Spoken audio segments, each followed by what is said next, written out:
The federal government has launched the Tertiary Institution Staff Support Fund, TISSF, a landmark welfare and empowerment initiative for academic and non-academic staff in Nigeria's tertiary institutions. A statement issued today by the Minister of Education, Tunji Alausa, said that the fund is a direct response to the welfare and professional growth needs of the nation's tertiary institution workforce. According to the minister, TISSF is a joint initiative of the Federal Ministry of Education and the Tertiary Education Trust Fund implemented in partnership with the Bank of Industry. Kinetic strategies for peace and security across the country.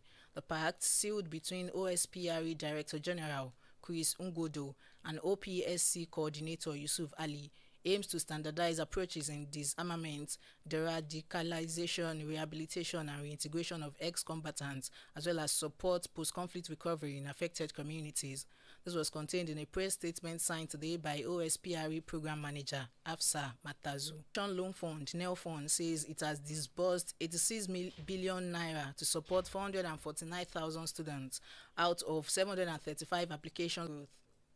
The numbers that we have today are 742,000 students have registered. They have been to our portal www.nelf.gov.ng and have registered an interest in taking the loan and have been cleared as people who potentially could apply. We've had 735,000 as of this morning who have actually applied for the loan. Basically, that means that they've been cleared and invited to make an application, and they have pressed the button to say, I apply for this loan. The numbers of students who have benefited, who you can describe as beneficiaries, who've either had their school fees paid or they've had their school fees and stipend paid to them, and the stipend is done installmentally, is 449,000. So he also explained that the turnaround time for loan processing is between 30 and 45 days, provided applicants meet all criteria. The Minister of Interior, Folawunmi Olaniyan, has disclosed significant progress in Nigeria's border and internal security systems. Speaking on national television late yesterday, the minister stated that the e-border phase 1 is already nearing completion and has yielded visible improvements in border surveillance and national security. According to him, the impact of the solution has been felt across border areas, contributing to enhanced security measures and reduced vulnerabilities. The phase 2 was actually approved by the Federal Executive Council to be able to secure a larger space of our borders, and not just to limit it to the borders. Instead of just the e-border, it's now like internal security, because we have to look at our correctional centers. We have to look at our critical asset protection, that's NSCDC. Tunji Ojo also noted that following the previous Federal Executive Council FEC meeting, the second phase of the project was approved, expanding the scope beyond border control.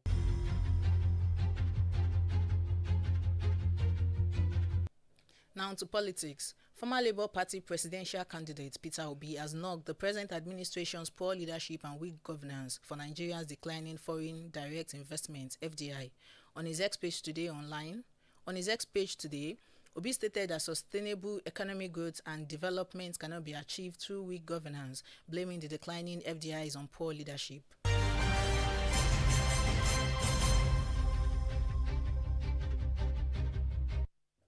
Still on politics, the Julius Abure faction of the Labour Party LP has faulted its 2023 presidential candidate Peter Obi for allegedly directing its members to vote for the African Democratic Congress ADC in the upcoming August 16, 2025 by-election. In a statement signed by Abure today, the faction accused Obi of allegedly undermining the party. Recall that Obi, in a statement yesterday, urged his followers to vote for ADC candidates in their various states because of the lack of Labour Party's candidates in the by-elections. However, Abure urged party members to dismiss Obi's directive, arguing that Obi did not know that the party has done everything permissible by law to ensure that its candidates participate in the election.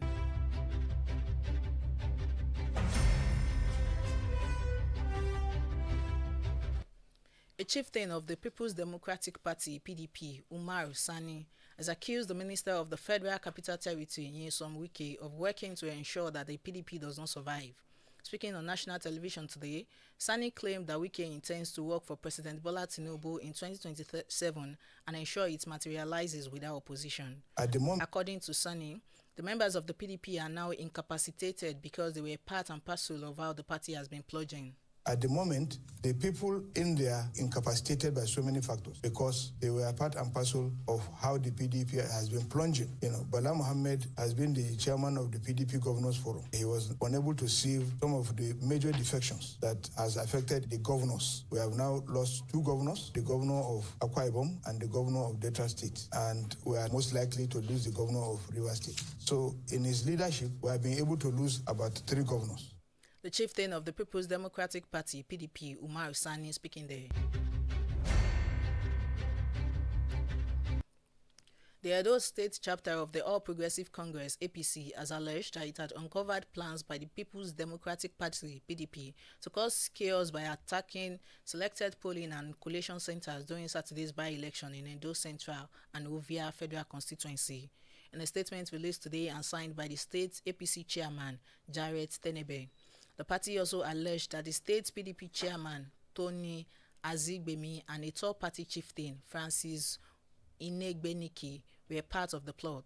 However, Azigbemi, who chairs the PDP caretaker committee in the state, dismissed the allegation in a message to journalists that General Nigerian Correctional Service (NCOs) Sylvester Nwakuche has warned that officers who neglect their duties would face strict sanctions. Nwakuche gave the warning today at the decoration ceremony of the 30 newly promoted Assistant Controllers General (ACG) of Corrections in Abuja. The NCO's boss exported the continued use of external consultants for accreditation exercises in polytechnics, raising concerns about the competence and background of subcontractors engaged in the process. Among the key demands of the union include the establishment of a dedicated regulatory body, the National Polytechnics Commission, similar to those governing universities and colleges of education.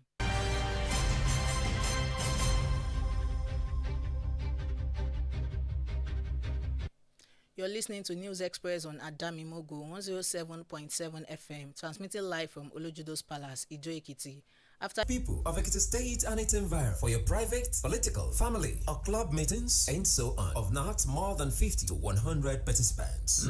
We introduce to you Adamimogo Event Hall. Yes, right at Olojudo's Palace. Adamimogo 107.7 FM's compound, Ido-Ekiti. Ample parking space, good security, clean environment. You also have the opportunity to book for a media publicity of your events on our fast-growing social media platforms. All these for a talking. Simply visit us at Olojudo's Palace, Ido-Ekiti, or call the following numbers for more inquiries. Call 0806-380-8891 at Adamimogo Event Hall. We are waiting for your patronage.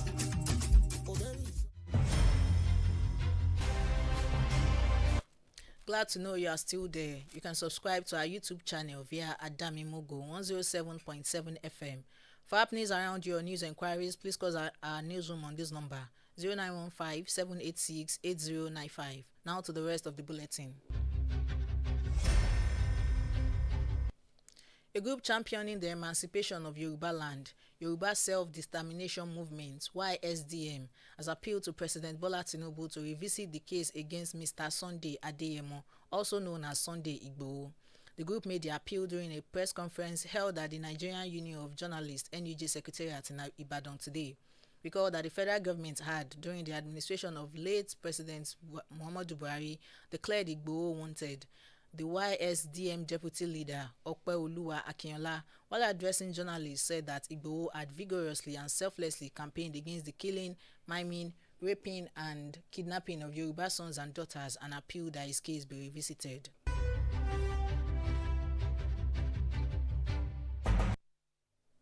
The Bauchi State Governor, Bala Mohammed, has appointed the Chinese national, Li Zhengshen, as economic advisor to the state government. Mohammed, who made this announcement yesterday during the signing of a memorandum of understanding with the China Global Promotion Corporation Research Center in the state, said that Bauchi State Representative Office will be established in China to oversee project implementation.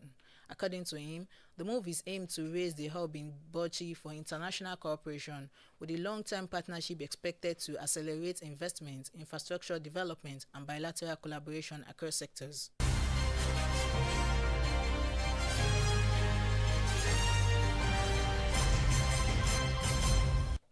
Now to our segment. In the business, Ferro Tade has the details. Good evening and welcome to the business news. The Central Bank of Nigeria has challenged Nigerians to join the fight against hawking or selling of new naira notes at parties and other social gatherings by reporting to the Apex Bank, any deposit bank and its officials involved in the despicable new banknotes trade. The CBN revealed there is an insider involvement in banknotes trade in the country, saying the hawkers or sellers won't be in illegal banknotes trade if there were no insider suppliers from the deposit commercial bank. The CBN head of currency operations and branch management, Paul Onoa, who stated this yesterday in his remarks at the CBN fair held in Abeokuta, the Ogun State capital, advised the public to be vigilant and report any commercial bank and its officials supplying new naira notes to sellers or hawkers to the CBN or security agencies. Still on the business update, the Nigeria Upstream Petroleum Regulatory Commission (NUPRC) says it is taking bold steps to reclaim the country's dominant position in Africa's oil and gas investment space after its shares of sub-Saharan Africa's upstream inflows plunged from 44% in 2014 to 30% in 2022. Speaking at the 50th anniversary conference of the Nigeria Association of Petroleum Explorationists in Lagos, Commissioner Chief Executive Benga Komolafe said the new agency's unveiled regulatory action plan is designed to serve both as a corrective and a catalyst for attracting fresh capital into Nigeria's upstream sector. And that's all on Business Update. I am Boluwat Ferrotade.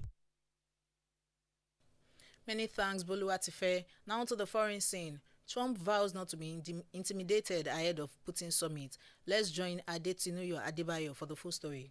Good evening and welcome to Foreign News. United States President Donald Trump said he would not be in the country since he ordered the 2022 invasion of Ukraine that has killed tens of thousands of people. As Russia made gain on the battlefield, the Kremlin said the two presidents planned to meet one-on-one, heightening fears of European leaders that Putin will cajole Trump into a statement imposed on Kyiv. Still on foreign news, Ukraine President Volodymyr Zelensky has said that the future of the war between his country and Russia is dependent on the outcome of the meeting between President Vladimir Putin of Russia and President Donald Trump of the United States. In a statement on a social media page, Zelensky echoes Trump's comment, saying that the summit is indeed high stake, adding that the summit should open up a real path towards a just peace and a peaceful meeting between Ukraine, the US, and Russia. He says Ukraine is sending reinforcements to halt Russia's gain in eastern Ukraine, including two of the territories likely to take center stage during today's talk. He ends the statement calling for an end for the war and Russia to take the necessary steps. And that's all on Foreign News. My name is Adetinuyo Adebayo.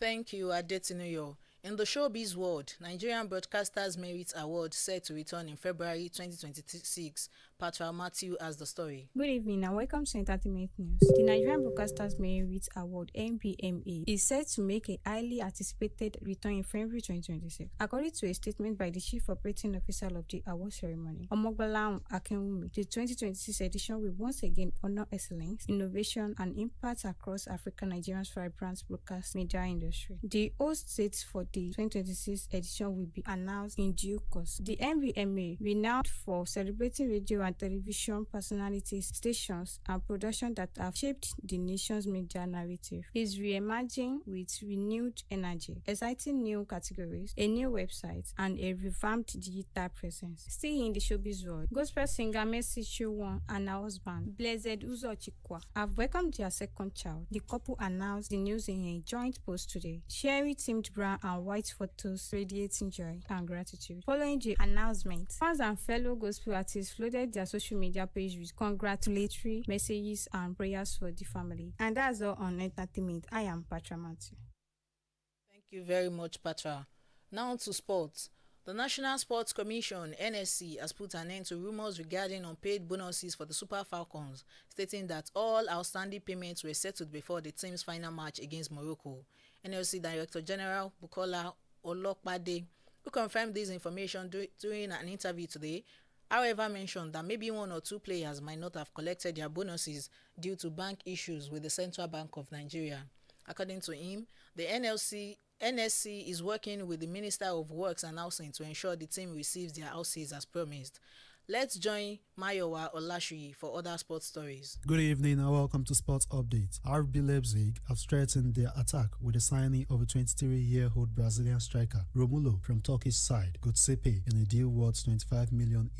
According to a statement published on Leipzig's official website today, the Brazilian arrives as a direct replacement for Benjamin Sesko, who left for Manchester United following an impressive spell in Turkey. In his debut season in the Turkish top flight, he went on to deliver 17 goals and 10 assists, attracting the interest of Leipzig and sealing his move to Germany. Now moving to Nigeria Premier League, Abia Warriors have completed the signing of former Enyimba striker Chukwuemeka Obioma on a free transfer window ahead of the new NPFL season. Obioma, who won the league title and finished as top scorer with Enyimba during the 2022-2023 campaign, returns to the Nigerian top flight after a short spell with Al Majid LC in Libya. Report says that the Umaya-based club have agreed personal terms with the 26-year-old, who is expected to be unveiled in the coming days. However, the arrival of the prolific forward is seen as a major boost for Abia Warriors, who will be competing in 3 competitions this season. And that's all on sports. My name is Mayowa Olashuyi.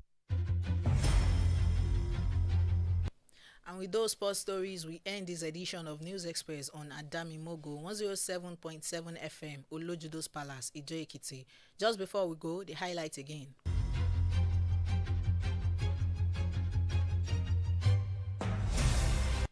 We told you that the federal government has launched the Tertiary Institution Staff Support Fund, TISSF, a landmark welfare and empowerment initiative for academic and non-academic staff in Nigeria's tertiary institutions.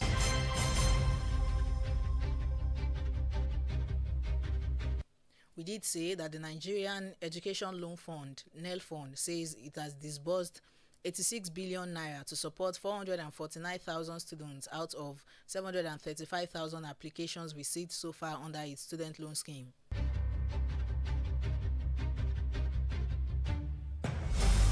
And finally, we reported that a group championing the emancipation of Yoruba land, Yoruba Self-Determination Movement, YSDM, has appealed to President Bola Tinubu to revisit the case against Mr. Sunday Adeyemo, also known as Sunday Igboho.